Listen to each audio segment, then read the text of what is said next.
지난주에는 저와 여러분이 전신갑주 복음의 신발이라는 주제를 가지고 복음을 들었을 때 구원이 이루어지는 원리하고 또 그에 따라 주어지는 보상에 대한 내용으로 말씀을 나눴습니다.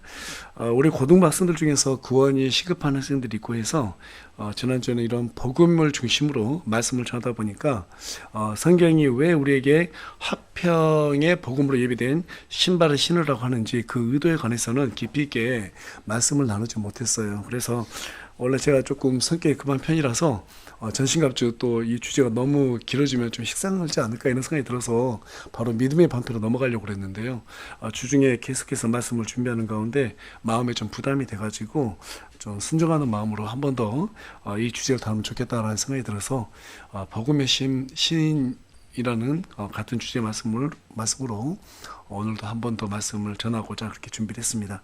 오늘 말씀을 통해서 저와 여러분이 복음을 전하는 데 있어서 왜 저와 여러분이 화평의 복음으로 예비된 그러한 신발을 신고 복음을 전해야 되는지 그것을 바로 알고 정말 우리가 단단하게 영적으로 무장하는 그런 귀한 시간이 되기를 간절히 소망합니다. 본문을 보니까 사도 바울이 단순하게 그냥 복음의 신이라고 말하지 않고 화평의 복음으로 예비된 신을 신으라고 말하고 있습니다. 영어 성경에서는 이 화평이라는 단어를 갖다가 peace라는 단어를 사용했는데요. 일반적으로 우리나라에서는 peace라고 하면 평화라는 단어를 가장 먼저 떠올리기 마련인데 복음과 관련했을 때는 이 단어를 흠정에서 화평이라는 단어로 이렇게 번역을 했습니다. 자, 왜 그러냐면 복음은 죄로 인해서 하나님과 원수 관계로 지냈던 우리를 그리스도께서 자신의 대속 죽음으로 하나님과 화해를 시켜주셨다라는 그런 메시지를 담고 있기 때문에 피스라는 단어를 화평으로 번역하는 것이 맞다라고 저도 그렇게 생각을 합니다. 따라서 우리가 전할 복음은 그리스도로 인해서 우리가 하나님과 화평케 되었다. 이게 제일 중요하거든요. 맞죠? 예.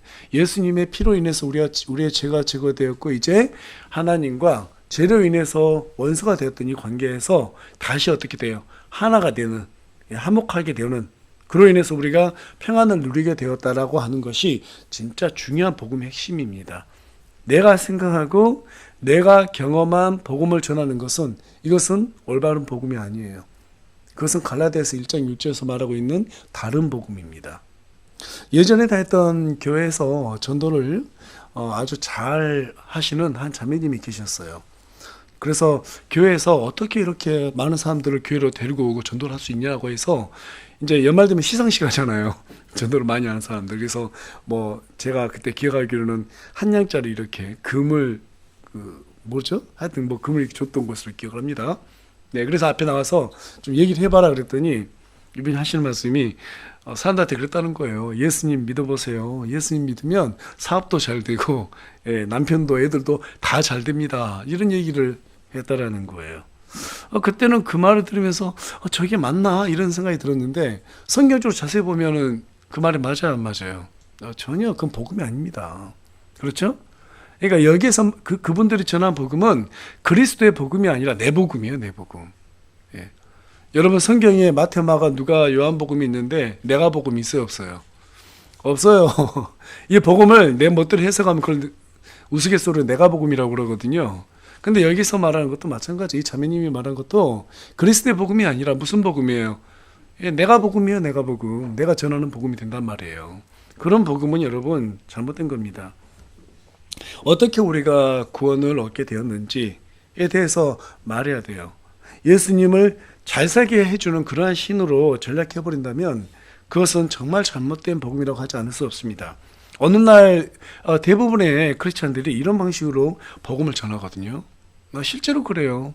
제 제자들도 옆에서 예수님 믿는다는 애들도 있는데 옆에 있는 친구들한테 말할 때 야, 예수님 믿으면 돈 많이 벌어. 이런 얘기를 하더라고요.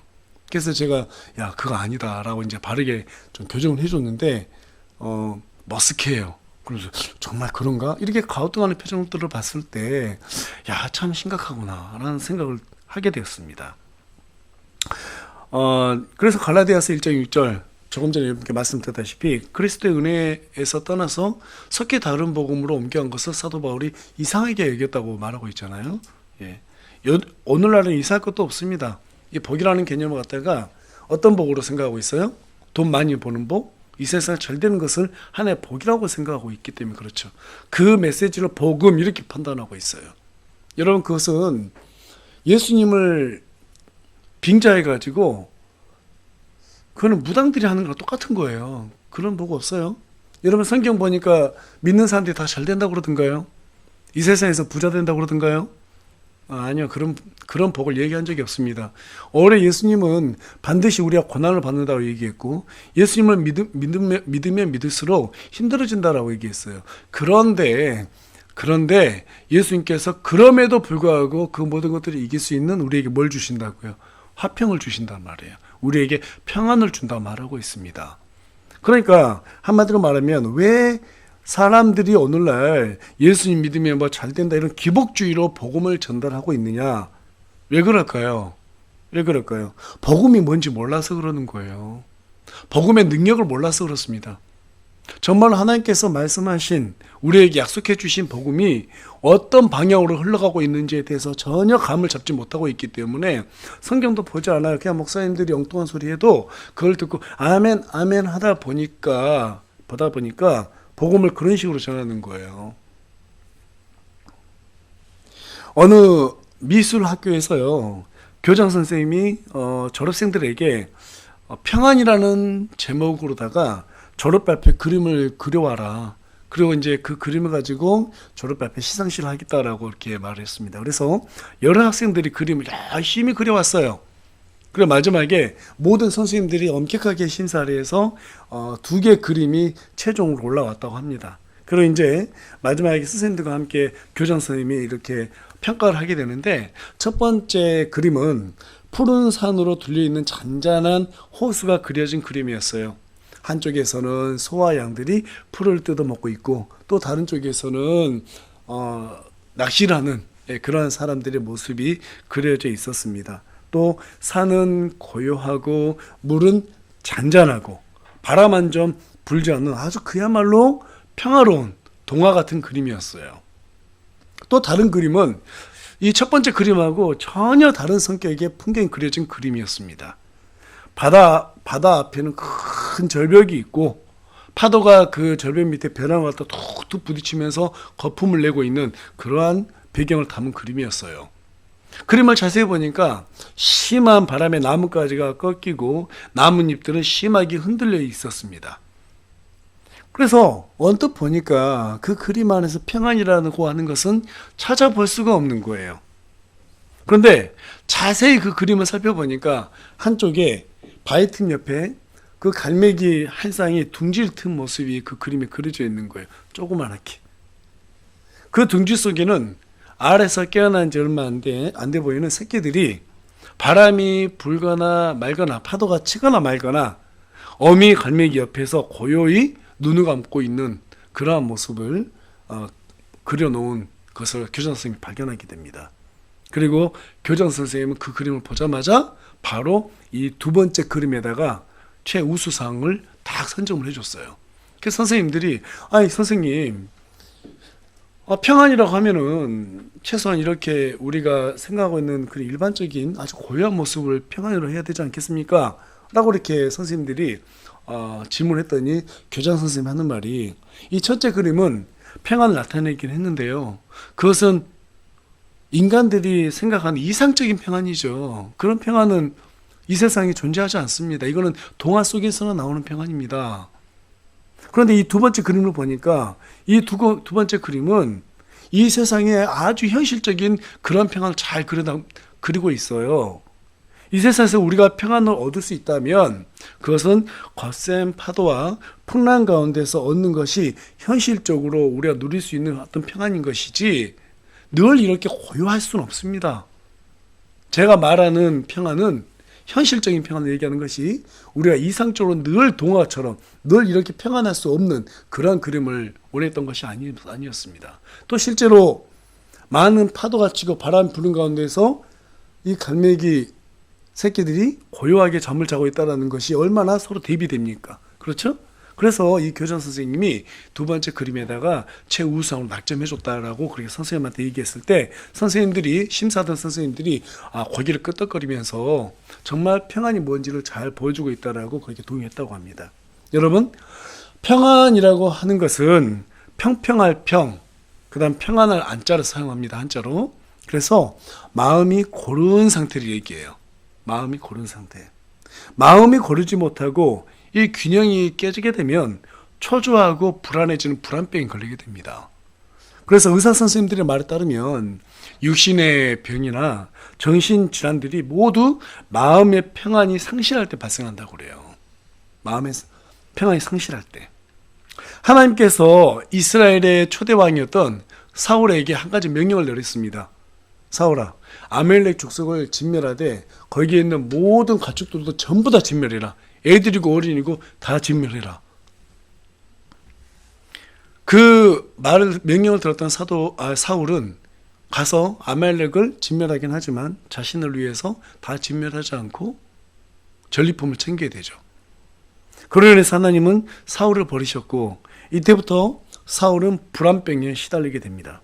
잠도 이루지 못할 만큼 아주 고통스러운 나날들을 보내게 되죠. 그러다 마침내 어떤 일까지 하게 됩니까?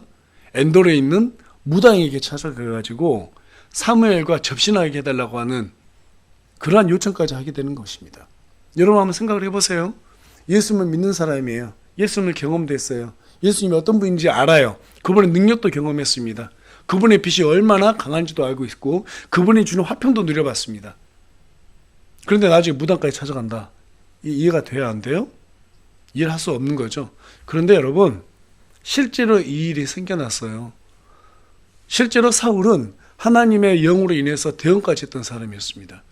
하나님이 주시는 이 평안을 맛봤던 사람이고 너무너무 겸손했던 사람이었어요. 그런데 그런 사울을 하더라도 하나님의 명령에 불순종해서 하나님이 떠나가 버리니까 정신이 안 되게 되죠. 모든 것이 의심이 되고 다윗을 갖다 창으로 던져서 죽이기까지 하려고 그랬고 계속 쫓아다니면서 하나님께서 다윗이 너 다음에 왕이 될 것이라고 말했음에도 불구하고 다윗을 죽이려고 했습니다. 초조하고 불안해지는 거예요. 여러분, 죄를 우린 다 한 번씩 살아가면서 크든 작든 죄를 지을 겁니다. 저도 못된 짓도 많이 해봤거든요. 그런데 하나님의 화평을 한번 이렇게 맛보고 난 다음에 죄를 짓게 되면 마음이 너무너무 불편해요. 너무너무 불편해요.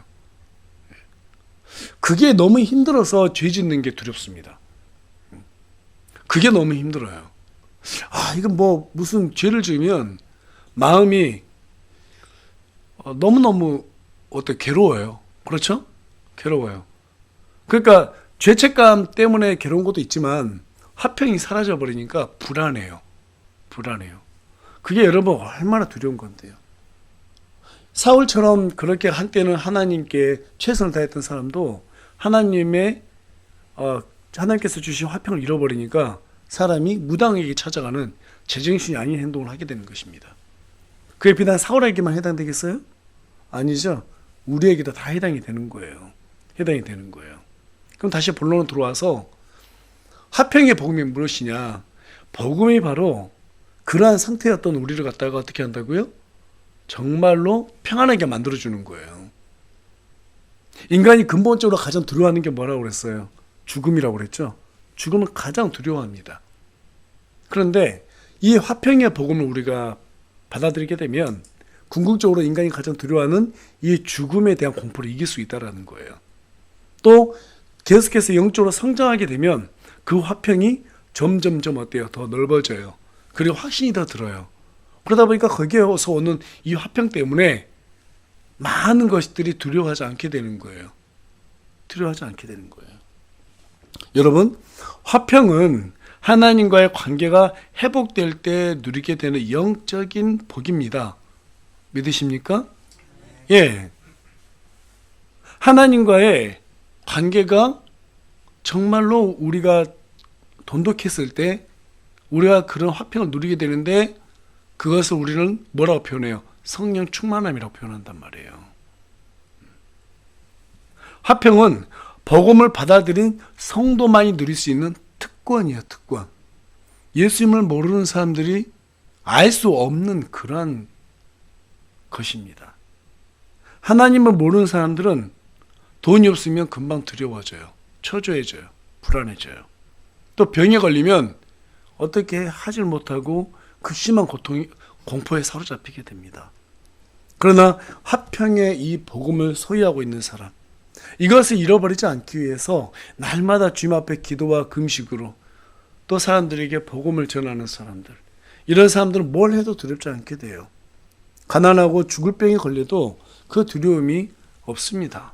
잠시 잠깐 충격은 받겠지만 하나님이 여기까지 살다 오라면 그만 여기까지 살아야지.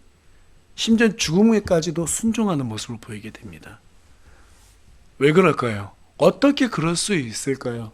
여러분, 세상 사람들이 그러한 현상들을 이해할 수 있겠습니까? 절대 이해 못할 것입니다. 예전에 어떤 선교사님이 돌아가실 때 목사님이 이렇게 돌아가시 직전 찾아가 뵀는데 그 선교사님이 그런 말씀하세요. 목사님, 나 준비됐어요. 멋있더라고요. 예. 자신이 준비됐대요. 멋있더라고요. 여러분, 죽음을 바로 그 다음날 돌아가셨는데 죽음 바로 직전에 숨이 쉬어지지가 않아요. 너무 고통스러워요. 그런데 목사님한테 무슨 말 하냐면 I'm ready 그러는 거예요. 그 한마디 하시는데 옆에서 그 말을 듣는데 와, 몸에 전율이 그러더라고요. 정말 멋있구나. 여러분, 인생 어떻게 살았길래 마지막에 준비됐다라고 말할 수 있을까요? 인생 어떻게 살았길래? 그분이 6.25 때 우리나라 넘어오셔가지고 많은 사람들에게 복음을 전했던 분이에요. 응? 많은 사람들에게. 그러니까 그분이 얼마나 하나님을 만나기를 소망했겠어요. 그리고 얼마나 당당했겠어요. 여러분, 준비되어 있는 사람만이 당당해질 수 있잖아요. 우리 학생들 시험 볼 때 어때요?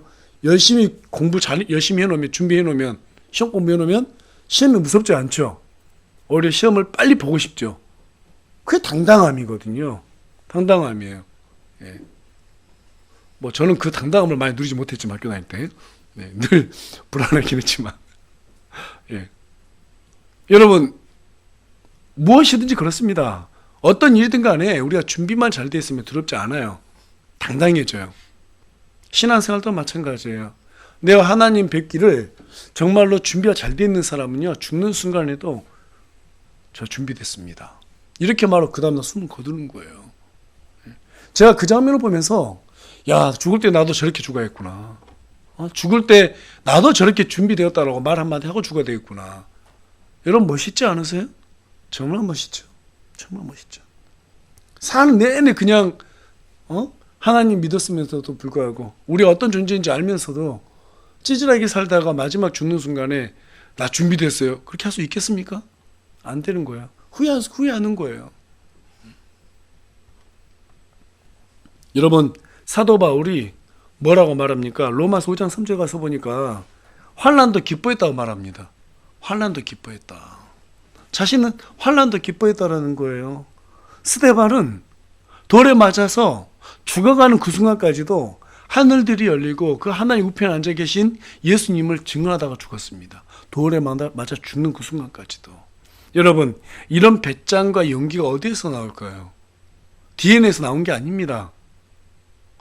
내가 무술을 열심히 해서 능력이 있어서 아니요, 절대 거기서 나오지 않아요.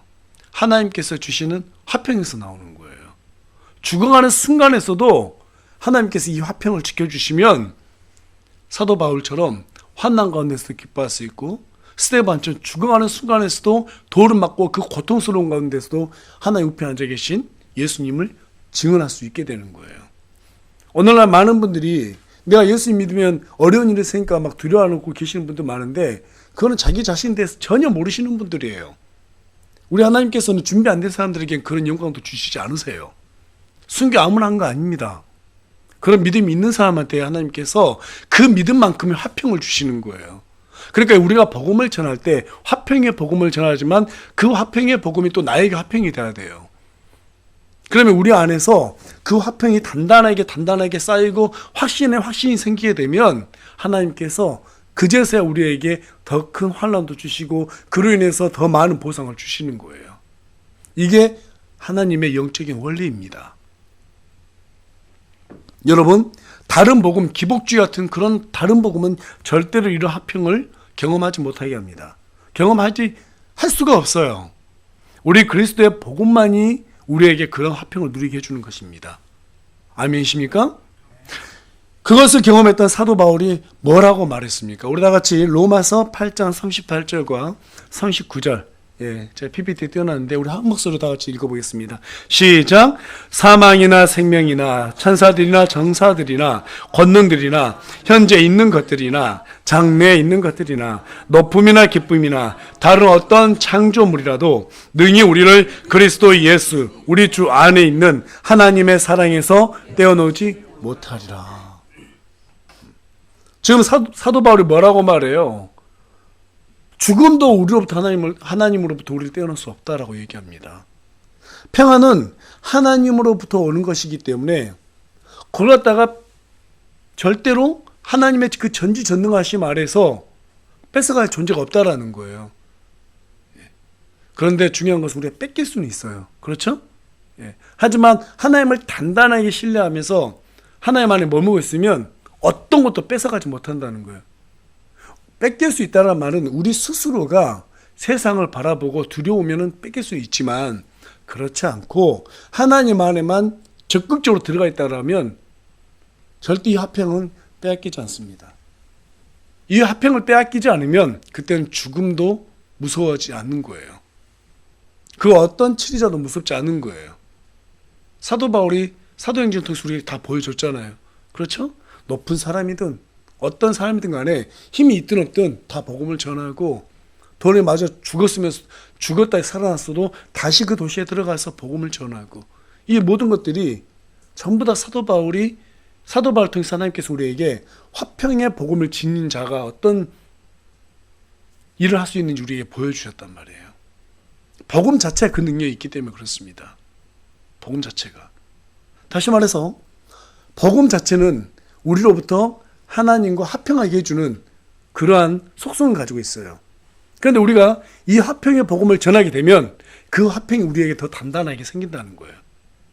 그럴 수밖에 없죠. 그렇다면 왜 사람들은 이 화평을 유지하지 못하는가? 구원받았을 때는 너무너무 좋죠. 그런데 조금 지나가면 이 화평이 어때요? 언제 그러냐는 듯이 다 없어집니다. 왜 그럴까요? 결론부터 말씀드리면 세상을 두려워하기 때문에 그렇습니다. 예수님만 볼 때 베드로가 물 위를 걸었죠? 예수님만 바라봤을 때는 베드로가 당당하게 물 위를 예수님과 함께 걸었어요. 그런데 바람이 불었습니다. 두려운 마음이 생겼어요. 그래서 어디를 봤어요? 바다를 봤죠? 성경에서 바다는 세상을 상징합니다. 세상을 봤다 이 말이에요. 그랬더니 두려워졌어요. 두려운 마음이 들자 물에 빠져버린 거예요. 여러분, 우리가 두려운 마음이 들면요 하나님 의지하지 않아요. 내가 뭘 해보려고 그래요. 먼저 하나님께 기도하지 않습니다. 어려운 일 있으면 교회 와가지고 먼저 기도해야 되는데 기도하기보다는 막 어쩌면 좋아 하면서 뭔가 자기 스스로 뭔가 해보려고 노력을 하게 되죠. 이미 두려움이 다 엄습해버려요. 그러면 하나님께서 개입할 공간이 있어요, 없어요? 공간이 없어요. 그래서 우리가 고난 속으로 들어가는 거예요. 스스로 자책해가지고. 우리를 넘어지게 하는 것은 예수님이 지켜주지 못해서가 아니라 우리가 만들어낸 두려움 때문에 그렇습니다. 세상을 두려워하면 하나님을 보지 못하기 때문에 내 힘으로 뭔가를 하게 되는 그 시도 때문에 우리는 더 두려움의 늪으로 계속해서 빠지게 되는 거예요. 이것이 성경이 말하는 영적인 원리입니다. 그렇다면 무엇이 우리로 하여금 두렵게 하는가? 이 세상은 돈 없이 살 수 있어요, 없어요? 돈 없이 살 수 있어요, 없어요? 돈 없이 살 수 없어요. 돈 없으면 굶어 죽습니다. 그래서 사람들은 가장 두려운 게 뭐냐면 가난해질 걸 두려워하죠. 가난해질 걸 두려워해요. 저마다 돈을 가장 사랑하고 의지합니다. 행여 그것을 잃어버릴까 봐 막 두려워합니다. 그러나 마태복음 26장 24절에서는 뭐라고 말하느냐면 아무도 두 주인을 섬길 수 없다고 말합니다. 그가 한 주인을 미워하고 다른 주인을 사랑하게 돼 있다라고 말해요. 다시 말해서 하나님을 사랑하는 사람은 돈을 사랑하지 않을 것이고 돈을 사랑하는 사람들은 하나님을 사랑할 수가 없다 이 말이에요. 성경은 극단적으로 우리에게 분리해서 말해주고 있어요. 또 그 중에서 한 주인을 갖다가 떠받들면 다른 주인을 없인 여긴다고 말합니다.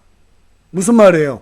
우리가 돈을 사랑하게 되면 하나님을 없인 여긴다는 거예요. 안 믿는 정도가 아니라 하나님의 능력을 없인 여긴다는 거예요. 그래서 예수님께서 뭐라고 말합니까? 너희가 하나님과 만몬을 겸하여 섬길 수 있다고요, 없다고요? 예, 겸하여 섬길 수 없다라는 거예요. 여러분, 과거에 이스라엘 백성들이 우상을 많이 만들었죠? 예. 송아지로 만들었어요? 뭘로 만들었어요? 금으로 만들었죠. 그 뒤에도 계속 우상들을 만들어요. 뭘로 만들었어요? 은과 금으로 만들어요. 그럼 그 우상 그 자체가 뭐예요? 지금으로 말하면 돈이죠. 물질이에요. 예. 결국에는 우상 숭배라고 하는 것은요, 돈이 있으면 우리가 뭘 할 수 있어요? 사고 싶은 거 다 살 수 있고 육적인 정욕도 다 채울 수 있죠. 그러니까 제가 우리 청년들에게 수요일날 성경 공부하면서 얘기를 했습니다. 목사님이 성경을 쭉 보니까 우상 숭배하지 말라고 하나님께서 말씀하신 가장 큰 이유는 우상을 숭배한다라는 것은 곧 육체적인 쾌락과, 그렇죠? 그 다음에 자신을 갖다가 높이고자 하는 것, 자기가 어떤 모든 탐심을 채울 수 있는 그러한 것들이다. 그래서 결국에는 돈과 어때요? 종욕, 그런 간음하고 싶어하는 그런 마음들이 이 우상이라고 하는 하나에 전부 다 집약되어 있다고 말했습니다. 그렇게 좋은데 하나님을 생각할 수 있겠습니까? 아니죠? 예. 절대 그렇게 할 수가 없어요. 디모데전서 6장 10절에도 가서 보니까 돈을 사랑함이 모든 악의 뿌리라고 말합니다. 예. 무엇을 사랑하는 것이요? 돈을 사랑하는 것이. 돈을 사랑하는 것이 모든 악의 뿌리라고 말하고 있어요. 어떤 자들이 돈을 탐내다가 믿음에서 떠나 잘못하고 많은 고통으로 자기를 찔러 꿰뚫었도다. 누구든지 돈을 하나님보다 더 사랑하면 주님을 없인 여기게 되어 있습니다. 그리고 모든 악의 뿌리로 들어가게 되어 있습니다. 절대로 하나님을 믿을 수가 없습니다. 그래서 우리는 이 물질에 대해서 집착하고자 하는 그러한 생각으로부터 어떻게 해야 돼요? 벗어나야 돼요. 할례를 받아야 돼요. 그래서 어떤 목사님 그러던데요. 지갑에 대한 할례를 받지 못하면 안 된다고. 하나님 이것만 제발 나한테 요구하지 마세요. 그런데 제일 먼저 하나님께서 지갑을 눈독 들이시죠. 불길한 예감이 들죠. 이 지갑이 눈독 들일까 봐. 이것만은. 근데 여러분, 제가 우리 청년들한테 수요일날 아마 작년인가 그랬을 거예요. 각자가 하나님한테 이것만큼은 내가 포기할 수 없다라고 생각하는 것들이 하나씩 있을 텐데, 그거 놓고 기도해라. 우리 청년들 기억나시죠? 여러분도 아마 다 있을 거예요, 한 가지씩. 근데 이것만큼 포기하고 싶지 않은 한 가지씩 있을 거예요. 그게 우상이에요. 그게 여러분의 우상입니다. 그거 내려놓지 않으면 하나님과의 화평을 누릴 수가 없어요. 그런 화평을 누릴 수 없는 사람들이 어떻게 화평의 복음을 전하겠습니까? 하나님 화평을 누리지 못한 사람이 어떻게 사람들한테 가가지고 예수님 믿으세요.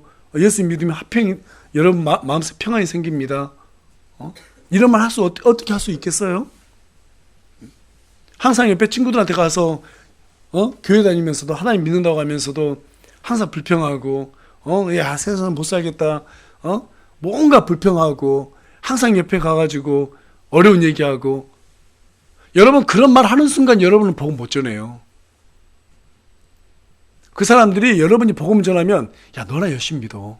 서로 그렇게 생각한다니까요. 하나님은 너한테 필요하지 나한테 필요하지 않아. 이렇게 생각하게 됩니다. 그래서 여러분 주변에 있는 친구들 전도하고 싶거나 직장에 있는 사람들 복음을 전하려면 그 앞에서 불평하지 마세요. 어떻게든 하나님 안에서 해결해야 돼요. 화평을 누려야 돼요. 그리고 화평의 복음을 전해야지만이 사람들이 예수님을 믿고 싶다는 생각이 든단 말이에요. 어떤 왕이 전장에 나가가지고 싸움에서 졌어요. 그래서 홀로 호련단신으로 숲속으로 도망쳤다고 합니다. 그런데 숲속에 도망쳤는데 한 오두막이 있더래요. 그래서 그 오두막으로 딱 들어가려고 하는데 한 가족이 거기 살고 있는데요. 막 체면들끼리 웃으면서 얼마나 행복하게 사는지 모른다는 거예요. 가서 보니까 이제 왕이 툭툭 두드려서 들어가서 나 물 한 잔 주라고 그랬더니 딱 아무리 행색이 초라해도 입고 있는 갑옷만 봐도 왕인지 알잖아요. 그래서 막 엎드렸다는 거, 밥을 떨면서 엎드렸다는 거예요. 그래서 이 왕이 물 한 잔 마시고 당신들은 어떻게 이렇게 행복할 수 있냐 이렇게 물어봤더니 예수님 때문에 행복할 수 있다 이런 말을 했다라는 거예요. 하나님 때문에 행복하다. 그런 뭐 어떤 이야기가 있는데, 여러분 왕도 뭐 실제 있었든지 없었는지 모르겠습니다만 어떤 왕이 모든 걸 다 가지고 있잖아요. 그렇죠? 근데 왕이 마음속에 평안이 없어요. 예. 여러분 지금 뭐 대통령도 보면은 마음이 평안하겠어요? 대통령 됐을 때만 좋지. 제가 봤을 때는 뭐 엄청나게 힘들 거예요. 어느 권력자든지 다 힘들어요. 머릿속에 고뇌가 있고요. 예. 여러분 세상에서 성공하는 사람들 남들에게 자랑할 때는 좋아요. 자랑하기는. 그런데 실제로 소위 우리가 성공했다는 사람들 가서 보면은요, 정말 그 인생이 힘들게 살아요. 예. 제가 금요일에도 말했을 거예요. 판사들이요, 한 번 판결하는데 봐야 돼 서로 이렇다니까요. 근데 이걸 갖다가 한 달에 수십 건을 해결해야 돼요. 이거 아무나 할 수 있겠어요? 엄청난 고된 일이에요. 의사들 돈 많이 벌고 남들에게 명함 내놓기 좋지만, 예, 안에 내장 수술할 때 대장 속에 있는 똥도 다 빼내야 되는 그런 일들을 한다니까요. 쉬운 일 하나도 없습니다. 모두 다 힘들어요. 그렇죠? 그거 부러워할 거 아니라는 거예요. 돈 많은 사람이요? 돈 무진장 많아보세요. 적당히 많아야지. 그것도 너무 많으면 쓸 데가 없어요. 쓸 데가. 웬만큼 다 가져봤기 때문에 이제 재미가 없는 거예요. 삶에 재미가 없는 거예요. 그래서 이 세상 것으로는 어떤 것도 우리에게 만족감을 줄 수 없어요. 만족이 없으면은 마음에 화평이 있을 수 있을까 없을까요? 있을 수가 없어요. 불만밖에 없어요. 그런데 많은 사람들이 이 돈 때문에 염려하고 마음이 분주하고 그렇습니다. 그런 마음으로 우리가 절대로 복음을 전할 수가 없어요. 그래서 우리 예수님께서도 마태복음 6장 34절 가서 보니까 염려를 악이라고 말하고 있습니다. 염려를 악이라고 말하고 있어요. 염려하지 마세요. 예, 염려하고 싶은 모양이네요. 예. 우리가 왜 화평의 복음으로 예비된 신발을 신기 위해서는 우리가 어떻게 해야 되는가? 이런 여러 가지 것들을 쭉 살펴봤을 때 저는 가장 먼저 드는 생각이 염려하는 습관부터 버려야 된다는 생각이 들었습니다. 마태복음 6장 31절 가서 보니까 그러므로 염려하 이르기를 우리가 무엇을 먹을까 혹은 우리가 무엇을 마실까 혹은 우리가 무엇을 입을까 하지 말라. 32절 이 모든 것은 누가 구한다고 말하고 있어요? 이방인이 구한다고 말하고 있습니다. 하나님을 모르는 사람들이나 그것들을 구한다. 예. 너희 하늘 아버지께서는 이 모든 것이 너에게 필요하다는 것을 아신다 모르신다? 아신다고 말하고 있어요. 분명히 알고 있다라는 거예요. 그렇다면 이 말은 무슨 말이에요? 우리가 무엇을 먹을까 마실까 이것을 놓고 기도하라 마라. 기도하지 말라는 거예요. 그런 거 기도할 필요 없다라는 거예요. 무엇을 기도하라고 말하고 있어요? 마태복음 6장 33절 오히려라고 말합니다.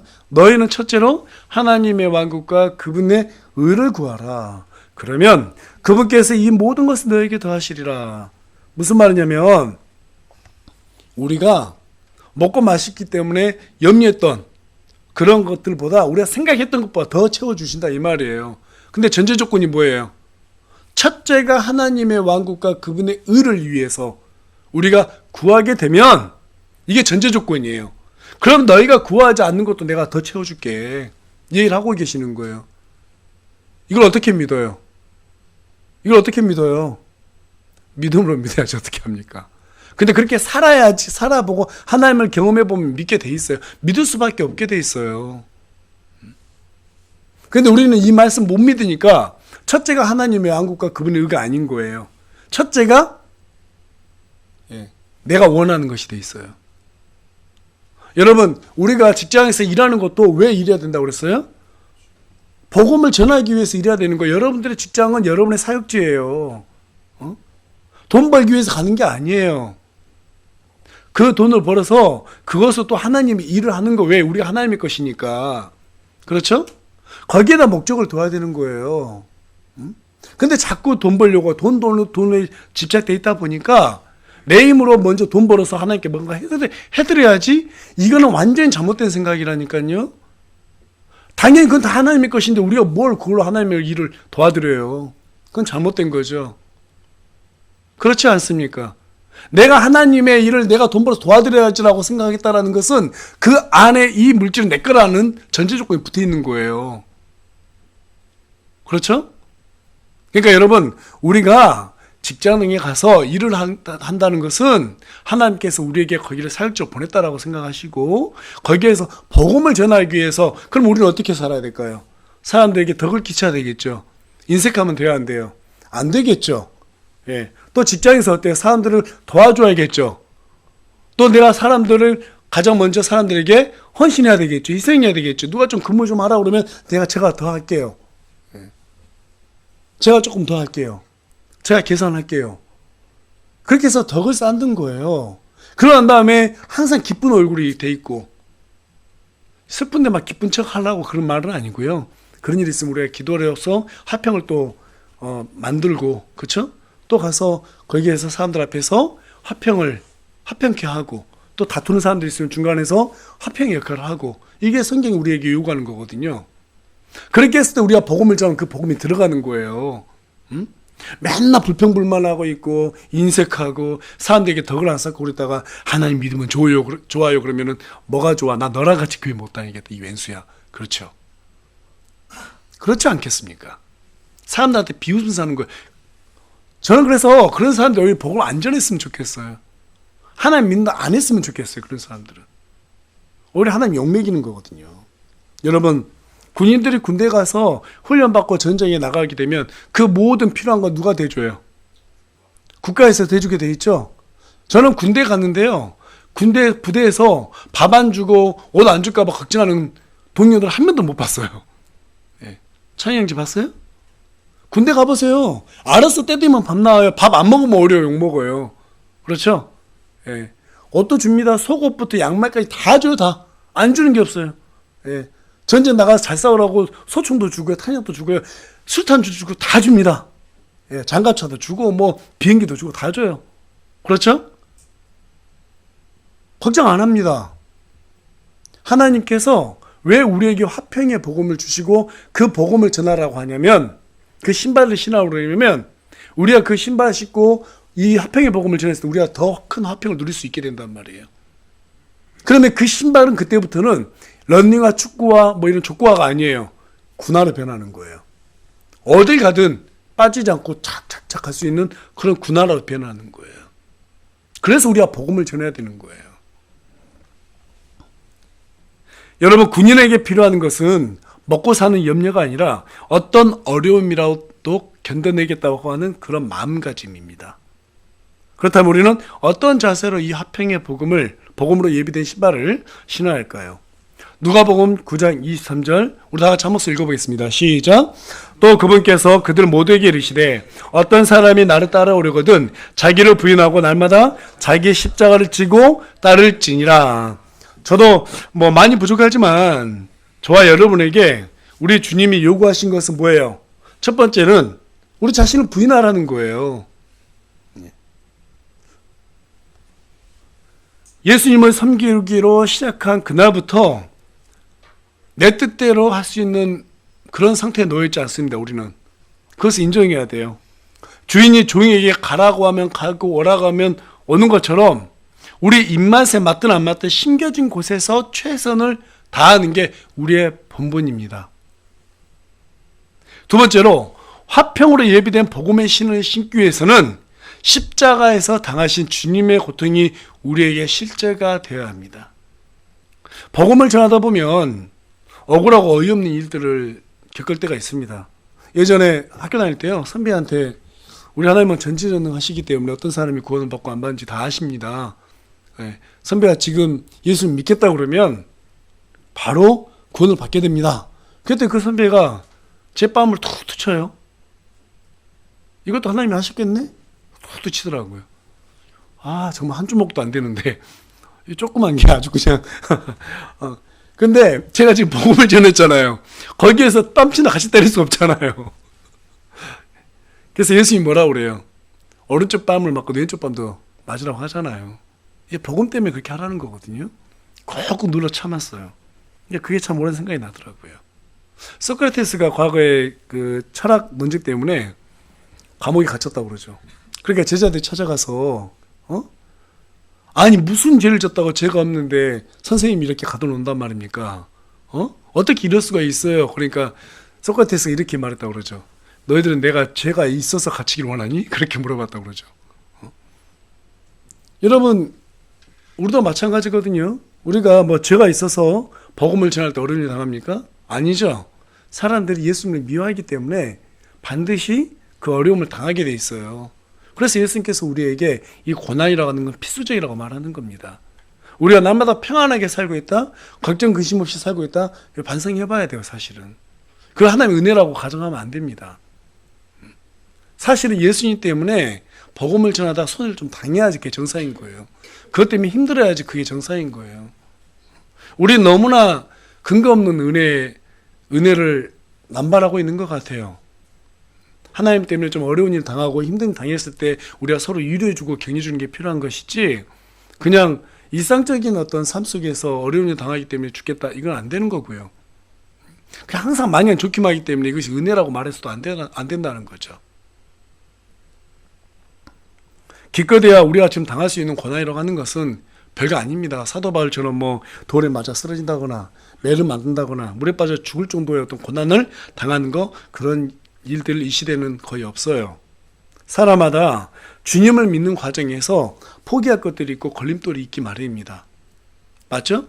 저 같은 경우에는 과거에 교회 다닐 때 저를 가장 먼저 교회를 인도했던 분이 우리 어머님이셨어요. 아무것도 모르는 복중에 있을 때부터 다녔고요. 태어나가지고도 어머니 등에 업혀갖고 다녔습니다. 근데 알고 보니까 우리 어머니가 전혀 복음에 대해서 잘 몰랐던 거예요. 그냥 목사님이 좋으니까 다녔고 뭐 교회가 뭐 잘해주니까 그렇게 다니셨던 모양이에요. 그리고 이제 교회에서 시험이 들었어요. 제가 또 어머니 때문에 교회를 다녔기 때문에 또 열심히 다녔습니다. 중학생 때.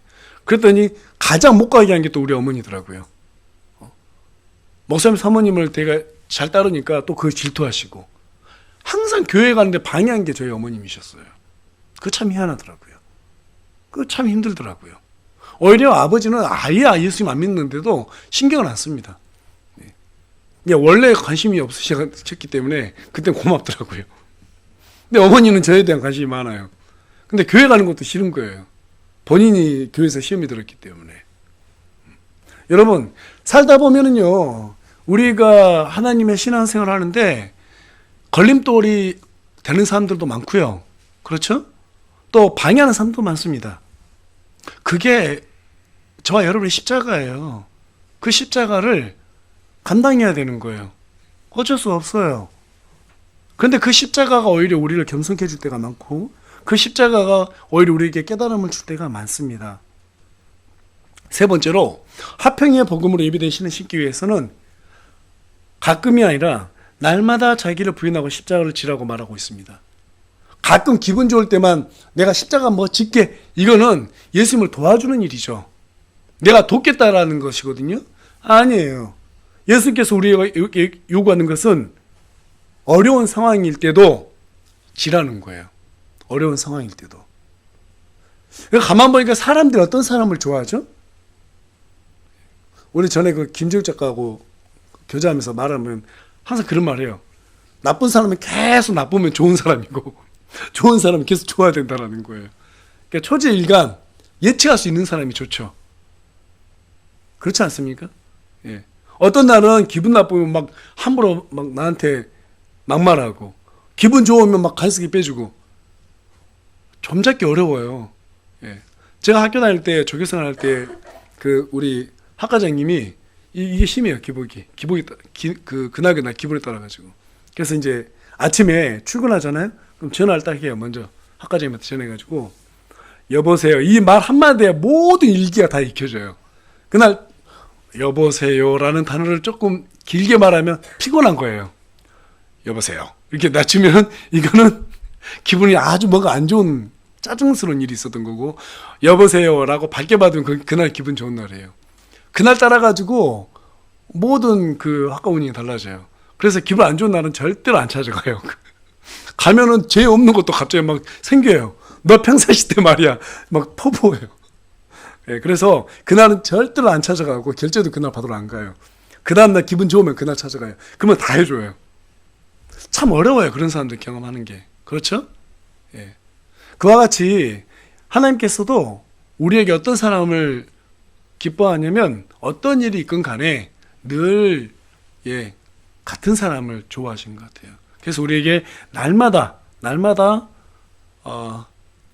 자기를 부인하고 십자가를 지라고 말하고 있습니다. 사도 바울은 나는 날마다 죽는다고 고린도전서 15장 32절 통해서 공언하고 있습니다. 이 말은 날마다 내가 죽을 각오가 돼 있다라는 말이 아니고 어떻게 해석할 수 있겠어요? 전장에 참여하는 군인에게 조국이 원하는 것은 죽음에 대한 각오죠. 하나님께서도 우리에게 그러한 각오를 가지고 복음을 전하기를 원하십니다. 마지막으로 화평으로 예비된 복음의 신을 신기 위해서는 주님을 따라가야 됩니다. 날마다 자기 십자가를 지고 따라오라고 그러죠. 주님을 따라가야 돼요. 최근 러시아에서 군인이 부족하다 보니까 남자들을 억지로 직장 가고 있는데 갑자기 군인으로 데려가 버리고 막 그래가지고 지금 많이 문제가 되고 있죠. 사회적으로도. 우리 예수님은 그렇게 억지로 끌고 가기 원치 않으세요. 스스로 참여하는 것을 원합니다. 어떤 사람이 주님을 따라갑니까? 이거 정말 중요한 내용이거든요. 어떤 사람이 날마다 자기 십자가를 지고 날마다 따라갈 수 있을까요? 제가 신앙생활을 해보면서 저도 그렇고 또 얼마나 많은 사람들을 경험해 봤겠습니까? 어떤 사람이 변치 않고 늘 하나님을 따라가느냐면 십자가의 은혜에 감사하는 사람이더라고요. 입에서 감사가 떠나지 않는 사람들이 변치 않더라고요. 늘 변치 않고 따라가더라고요. 여러분 받은 은혜가 얼마나 많아요. 저에게 지금 이 말을 듣는 순간에 한번 생각해 보세요. 여러분들이 받은 은혜가 얼마나 많은지 한번 잘 생각해 보세요. 감사할 것들 얼마나 많아요. 얼마나 많아요. 항상 감사 끊이지 않는 사람들이 하나님에 대한 마음을 쉽게 저버리지 않아요. 왔다 갔다 하지 않아요. 늘 일정이에요. 여러분, 예수님의 12 제자들 중에서 사도 요한 빼고는 전부 다 순교를 당했습니다. 11명의 그 사도들이 자신들이 죽을지 알면서도 자기를 부인하고 십자가를 지고 예수님이 갔던 그 길을 따라갔습니다. 죽을 줄 알고 따라갔어요. 왜 그랬을까요? 과거에 철없던 나를 우리 예수님이 다 이해해 주시고 나를 위해서 십자가를 져주셨다는 그 은혜에 감사하기 때문입니다. 마음에 화평이 있었기 때문입니다. 복음을 전하다 보니까 이 화평이 더 단단해지는 거예요. 근데 이 화평으로부터 아무도 누군가도 나를 뺏어가지 못하는 거예요. 죽음도 두렵지 않더라는 거예요. 그래서 그들이 신었던 그 군화는 어떤 신발보다 가장 단단했던 신발이었어요. 진흙탕이 빠져도 능히 빠져나올 수 있는 신발이었고요. 돌밭을 가더라도 넘어지지 않는 신발이었고요. 까지지 않는 신발이었고요. 못 위로 걸어가도 못이 뚫지 못할 만큼 단단했던 그런 군화를 신을 수 있었습니다. 여러분, 다른 건 다 양보해도 화평을 빼앗기는 건 양보하지 마십시오. 그래야 여러분들이, 저와 여러분이 화평의 복음으로 사람들에게 복음을 전할 수 있게 되는 것입니다. 믿으십니까? 예. 그러한 화평의 복음으로 예비된 신발을 신는 저와 여러분이 되기를 간절히 소망합니다.